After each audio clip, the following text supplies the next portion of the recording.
You are listening to a BeachGlass Media podcast.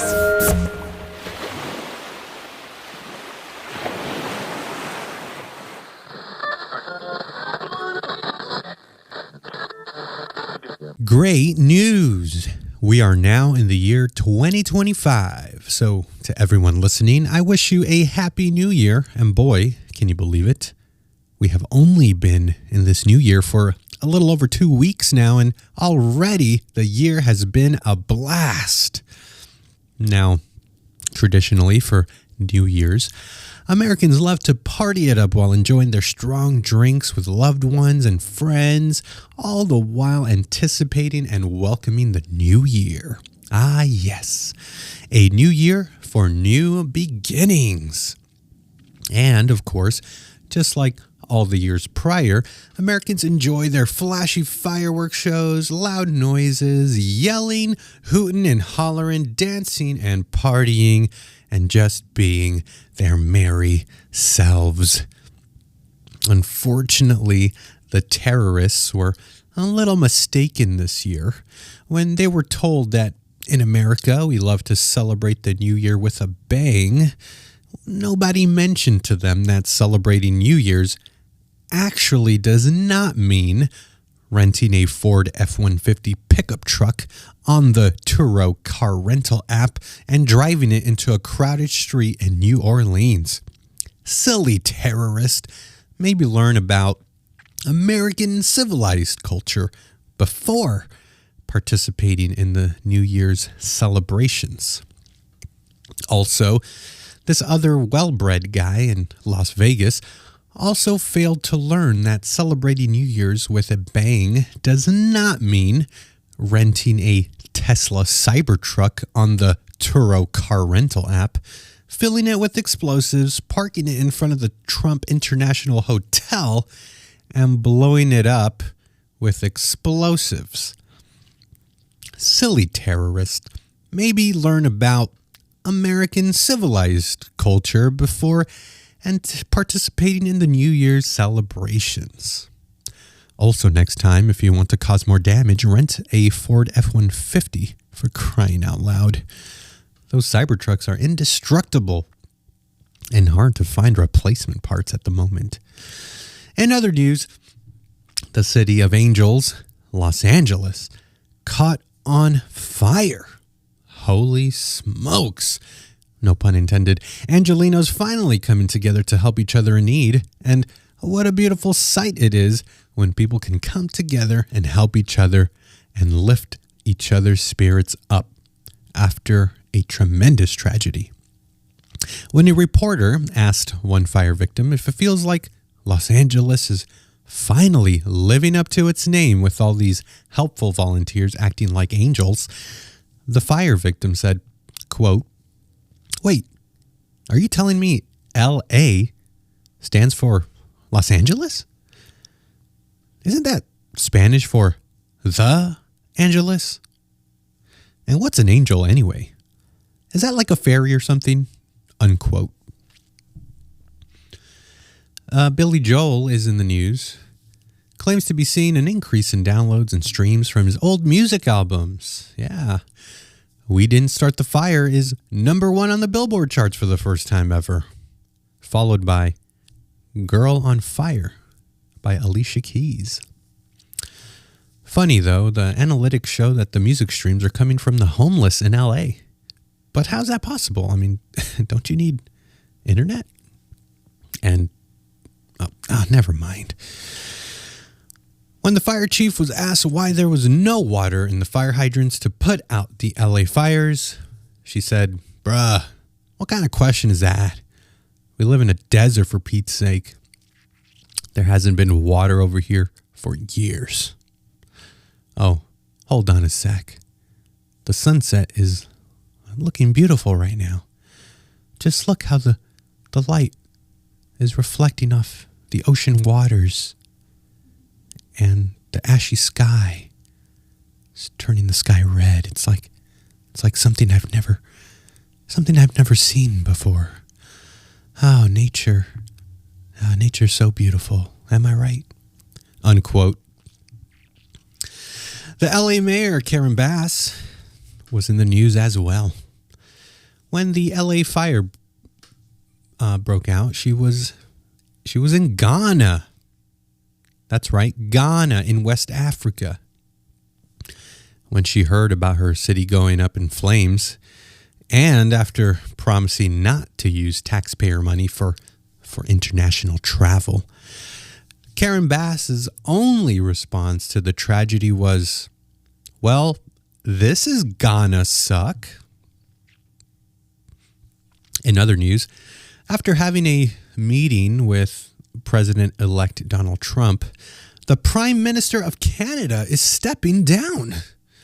Yes, folks, Justin Trudeau, the Taylor Swift-loving, White Claw-drinking Prime Minister of Canada, is quitting Canada.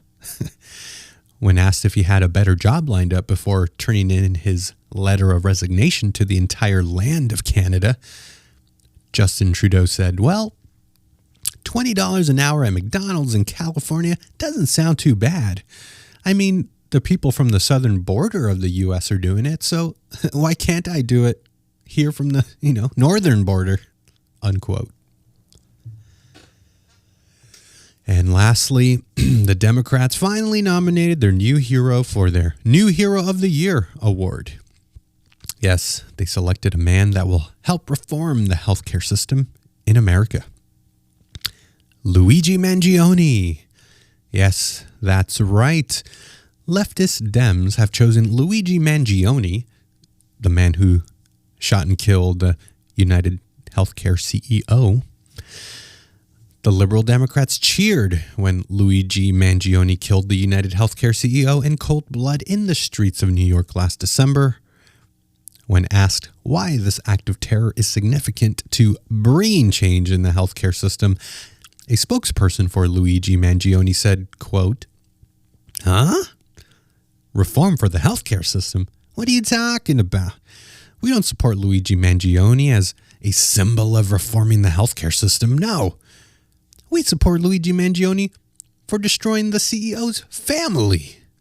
You heard me correctly. There is nothing more disgusting than the traditional family unit. The mom, dad, child family unit. Single motherhood is on the rise because men are so evil. So, our support for the killing of this father is our way of making the world a better place. Also, Luigi Mangione is sexy AF, unquote. My name is Andrew Reyes, and this is Faith and Politics with me, Andrew Reyes.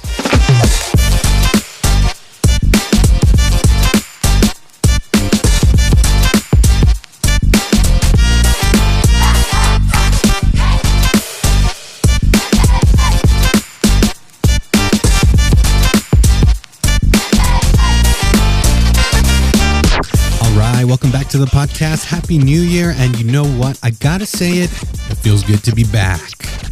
I know you were probably thinking it was too good to be true.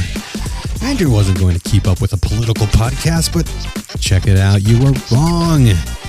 Those of you thinking so little of me, I'm offended. Just kidding. I don't get offended. If you haven't figured it out already, for those of you new to my podcast, I like jokes. Surprise, surprise. But more so, I enjoy satire. It's funny, no pun intended. It's funny that this art form called satire has been around since, forever. But only until recently have I personally discovered it to be kind of a useful tool to portray various ideas. According to the dictionary definition, satire is the use of humor, irony, exaggeration, or ridicule to expose and criticize people's stupidity or vices, particularly in the context of contemporary politics and other political issues. And I do believe it's an art form. And to those of you who know me, know that art is something that has always been an interest of mine. As a child, I always loved drawing. In grade school, I always opted to pick an art class when available. And even in my college days, I had dreams to be a graphic designer with a major in art. You know, after the math major thing didn't work. Which, truth be told, you know, it didn't really pan out like I thought it would, the whole college thing. But hey, you know, that's life. You live, you learn. Sometimes things happen that you wouldn't have expected to, and the journey you thought you would go one way, the journey actually ends up going in a completely different direction. And you know what? It's okay. It's okay. But back to this idea of art. Those of you who know me knows I dabbled in the creative field on a personal level early on in my life, especially with music. I became a musician in my adolescent years. Not in a professional sense, but you know, now that I'm remembering it a bit better, my musical abilities did take me to places that I never thought it would. I remember playing drums in front of both large and small crowds. I played in church worship teams basically most of my life. And yeah, I still play guitar and sing at my church that I attend to this very day. But, you know, also I had musical creative solo projects, quote unquote, where I wrote and recorded original songs. And then in college, I met my like-minded buddies where I became a drummer in a pop-punk Christian local band, whatever you want to call it. And it was tons of fun. I'm not going to lie. I had a lot of great times with music. But long story short, I am rediscovering I have a renewed interest in this artistic way of expressing myself with this podcast and with the use of satire. And, a huge inspiration for my podcast is The Andrew Klavan Show, where I believe he has truly mastered the art of satire and commentary on culture, which has sparked my own interest in the arts all over again. Andrew Klavan, who is an author, he's written several books. He's worked in the film industry as a writer, and I love the things he has to say. He said this about art, which it's kind of been etched in my brain. He explains to his listeners that art not only is a reflection of the current culture, like when we see a movie or listen to music, art tends to reflect what is happening in the modern world. Whether we may think it's good or bad, it is at least saying something.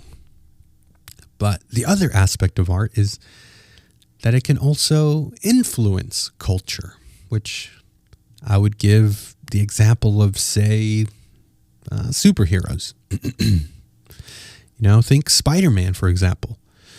Prior to Spider-Man, a superhero was probably an actual hero and then became a legend of the town that you grew up in or something like that. Spider-Man, on the other hand, is different. What started off as a comic book way back when has now become basically its own genre of film. It seems like every decade has a new interpretation of Spider-Man. So artistically, the artist provides a different approach to the character.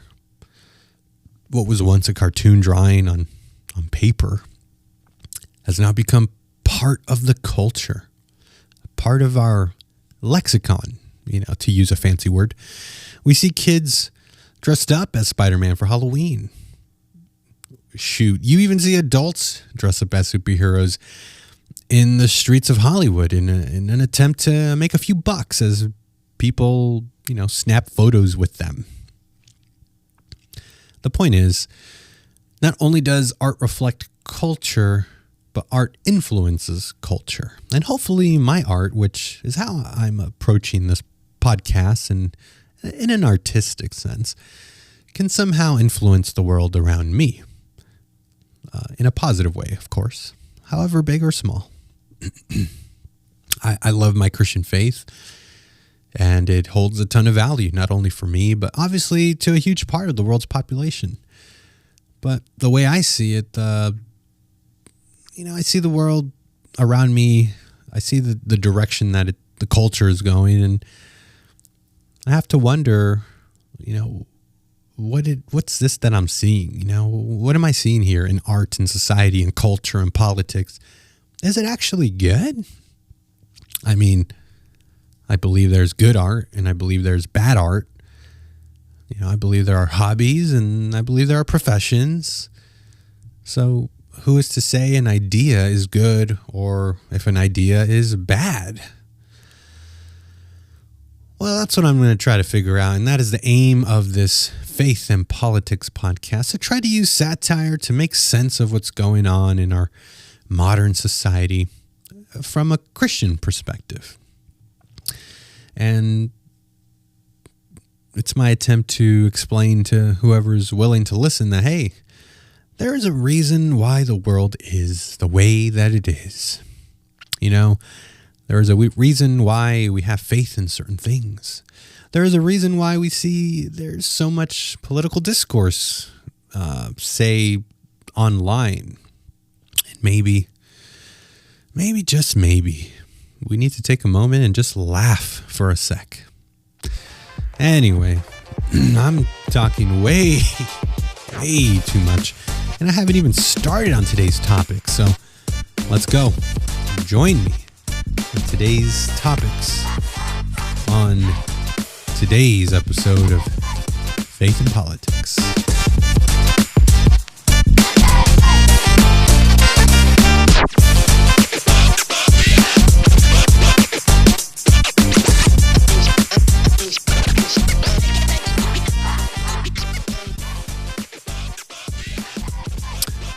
Part 1, Prayer Basics. Okay, just to recap real quickly, about this podcast. It's set up to start with a monologue, which you heard. Then I'll do a little intro, and then it will have a part 1, which will be a faith topic, and then a part 2, which will be a political topic. And so right now we're in part 1. And today's topic on the political side, today's topic on the faith side will be on prayer. So let's go back to the basics. What is prayer? Is it talking to an imaginary friend in the sky?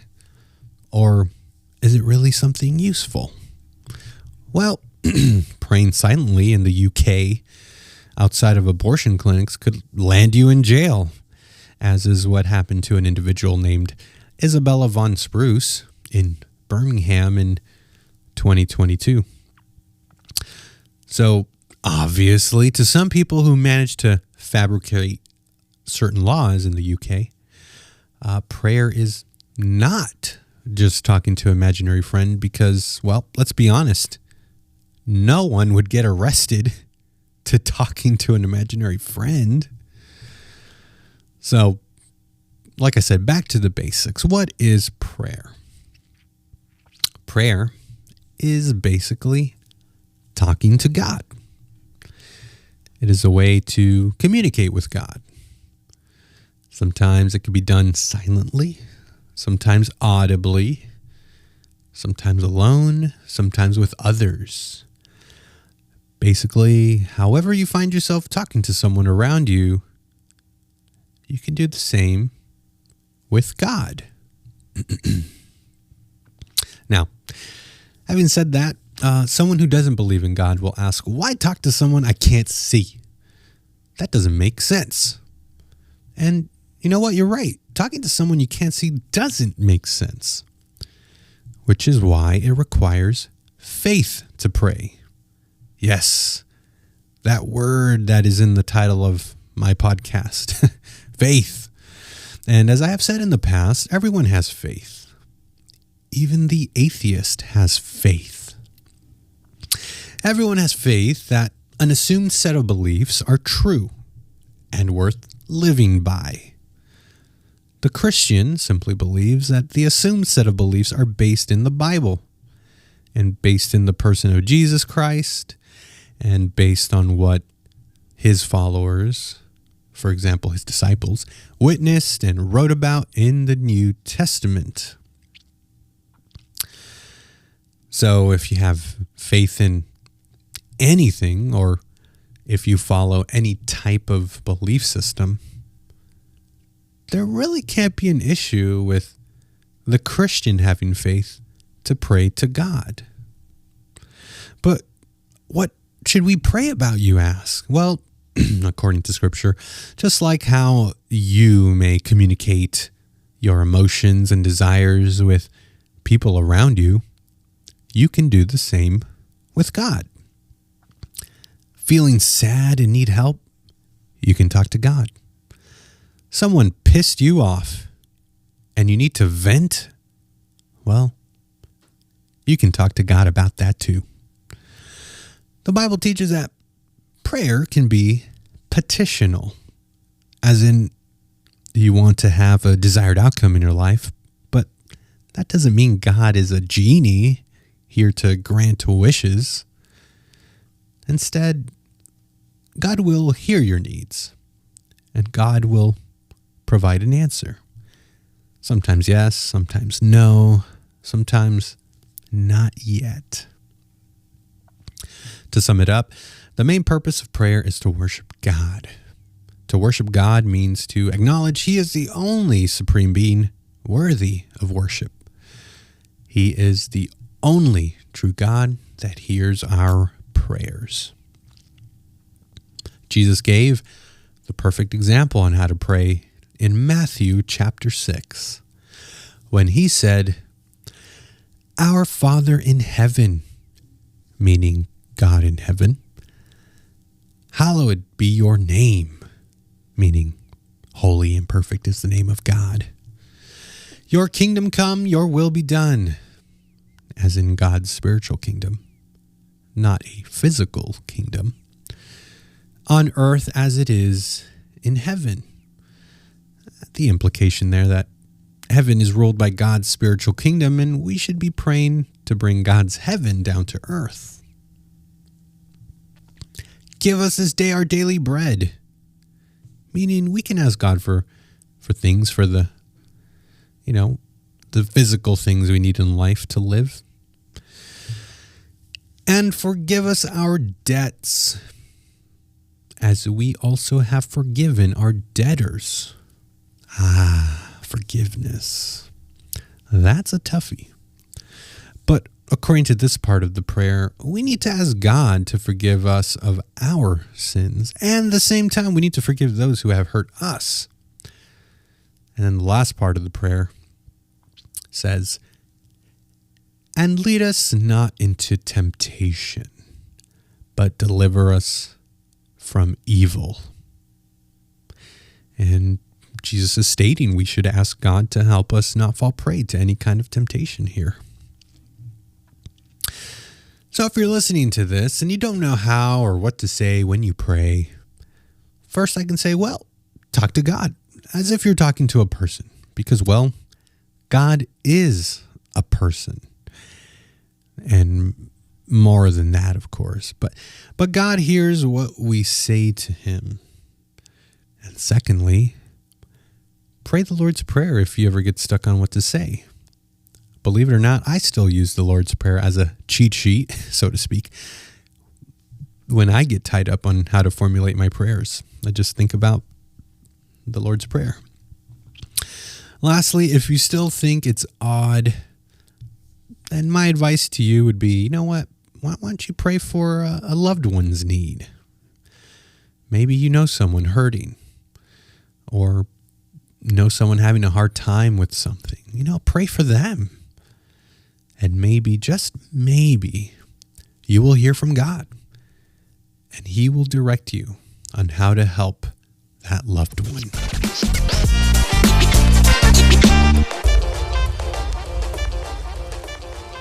Part 2, Politics 101. Okay, moving on to Part 2, the political side of the podcast. Politics.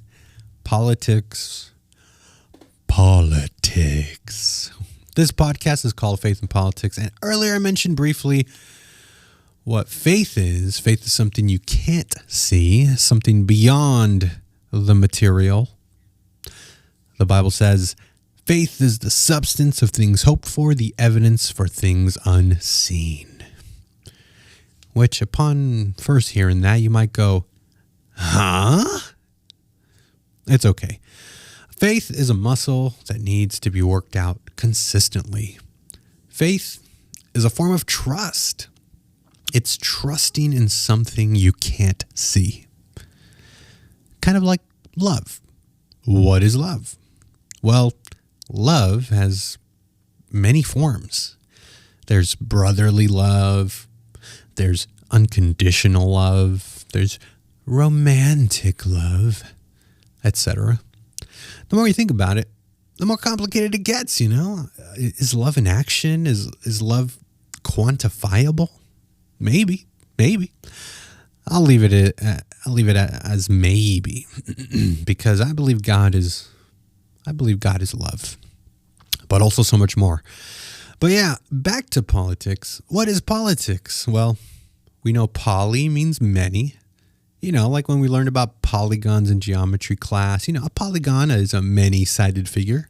And ticks, well, you know, ticks are those little blood-sucking little arachnids, you know, little bugs. So politics means many blood-sucking bugs. That was a joke. No, actually, the word politics is actually an ancient Greek word, politika, which means affairs of the cities. And the textbook definition is the activities associated with the governance of a country or other area, especially the debate or conflict among individuals or parties having or hoping to achieve power. I hate it when definitions are long. But politics in layman's terms is what happens when people come together, people living in groups more specifically. They come together to make decisions on how we can agree to live together happily ever after, at least in a perfect world. And we would hope we could come together and it'd be sunshine and rainbows and unicorns flying all around us all day, every day. But unfortunately, we live in a fallen world where we all think our way is the best. So we must negotiate to get our way and hopefully compromise with the other party and at least get a little bit of sunshine and, you know, maybe half a rainbow. And, well, we can forget about the unicorns. It's a messy, messy thing. This politics, nobody is going to be 100% happy because, well, we can never have 100% of what we want. That's just the nature of the human condition. We want what's in our best interest, and we think that what's in our best interest is best for everyone's best interest. But then along comes someone else, and then they totally disagree. It's set up for catastrophe. However, here in the U.S., we have a system set in place which is known as a republic, which surprisingly has seemed to work for the last, nearly 250 years now, where we get to vote who we think is best and who best represents us to make decisions for us on how we would like to be governed. We live in a democratic type of government, everyone gets a say. The U.S. is a republic, we elect leaders that represent us, which, it's quite nice since other nations have non-democratic governments, such as, you have monarchies where one person at the top calls all the shots. You know, some monarchies include Denmark, Norway, Sweden, Spain. There are totalitarian governments such as the CCP, Chinese Communist Party, where if you go against the national party, well, you may as well have a death wish. There are oligarchies where people are ruled by the few. There are this is a tough one. Aristocracies where people are ruled by, say, the best. You know, maybe the smartest upper class. You know, they know what's best. You know, that's an oligarchy. Anyway, I can list a bunch more, but that's not the point. The point is to point out that we have a democratic republic system, and that is how the U.S. was set up by our founding fathers. And they must have been really intelligent enough to know that maybe, you know, these other types of governments were not the best, and we want the United States to be a little bit different. But we should take what is good from them, but, you know, let's make it fair to everyone. Vote for who you want to represent you. Unfortunately, me living in California, so far the people who are supposed to represent me have not been the people I voted for. And you might think, see, the government is flawed. And to that I say, no, it's not. I mean, I can move to another state if I wanted to and then be represented well over there, or I can get even more politically involved. But you know what? I'm learning, those actions are not within my reach, nor do I want to do some of those things. And some things I just can't do that, you know? So what can I do? Well, luckily for us, we have a First Amendment to the Constitution of the United States. You know, it's our fundamental freedoms in this country. First Amendment guarantees that I have freedom of speech, freedom of religion, freedom of the press, freedom of assembly. This is guaranteed to everyone who is a U.S. citizen. And that is why it's okay that my representatives don't represent me, because, well, I can voice my own opinion freely about it. And you know what? You can too. Obviously, you can't say anything you want. I mean, you can't say fire in a crowded theater because, well, the call to action is not protected. But the freedom to express your opinion, even if I may disagree with it, is protected.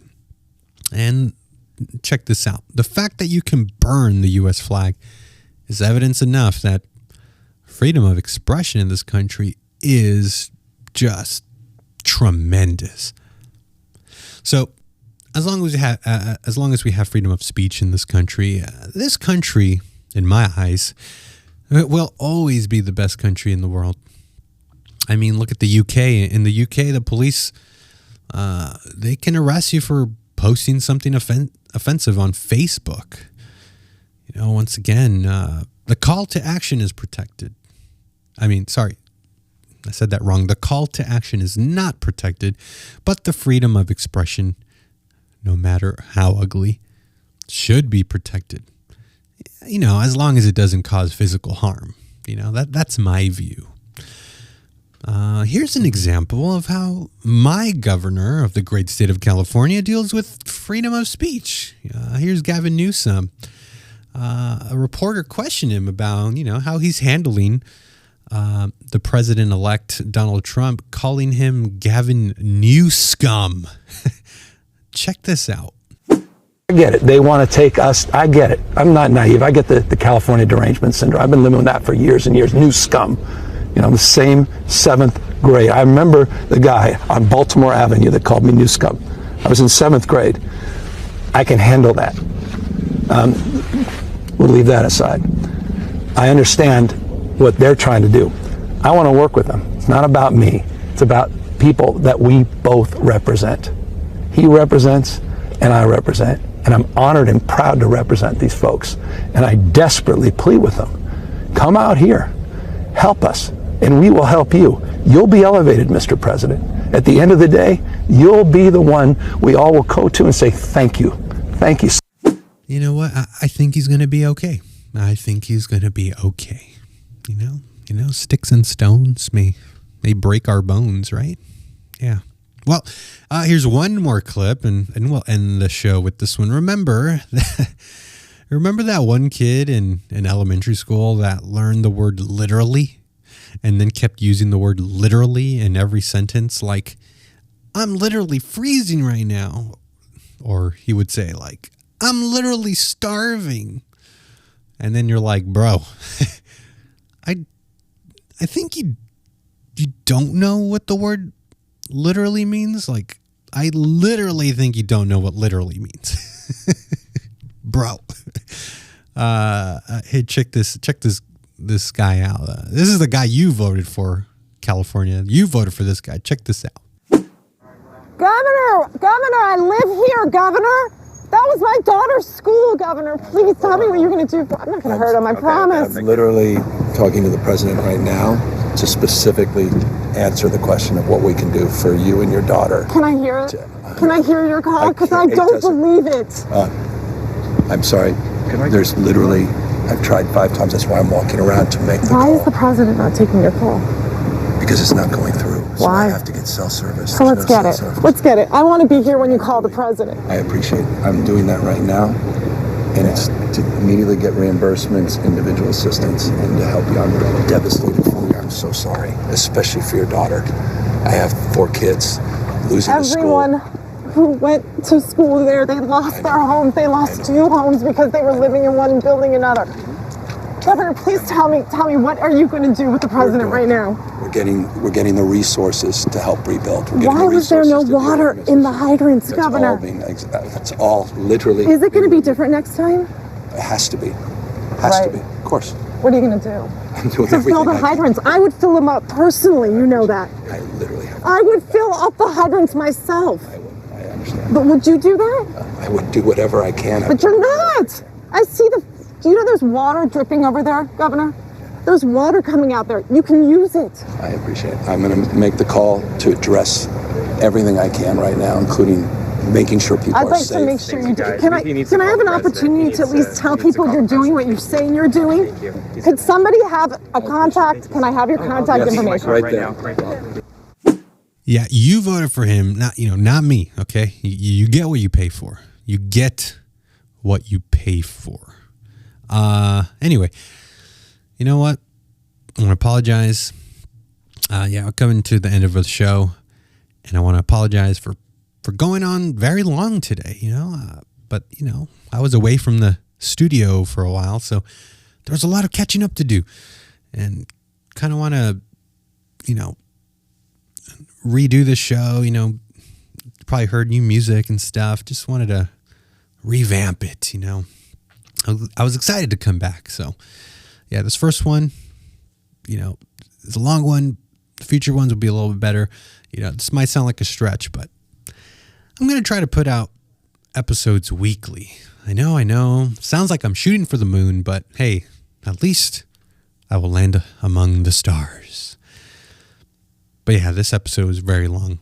Sorry about that. I'm calling it an offshoot from my goal of around 15 to 20 minute long episodes. But like I said, I just got back from a long break. As far as political news goes, on the next episode, Donald Trump will be inaugurated to 47th President of the United States. So get ready for a lot of whining and complaining from the left side of the aisle for the next 4 years or so. I haven't heard from Kamala Harris in the news for a while, so that's kind of nice. Hopefully we heard the last from her. Biden is still senile, but at least he's still reading teleprompters. He's doing a good job on that. What else is in the news? Biden pardoned his son Hunter for all his crimes. I bet Hunter wishes he would have done more crack and purchased more hookers so he could have been pardoned for a lot more. But anyway, faith and politics. Oh, here's some news about the podcast. Sorry. Faith and Politics is now on Instagram. Yeah. Follow the show on Instagram. My goal is to use Instagram to put up the latest shows. So I'll put all that info in the show notes.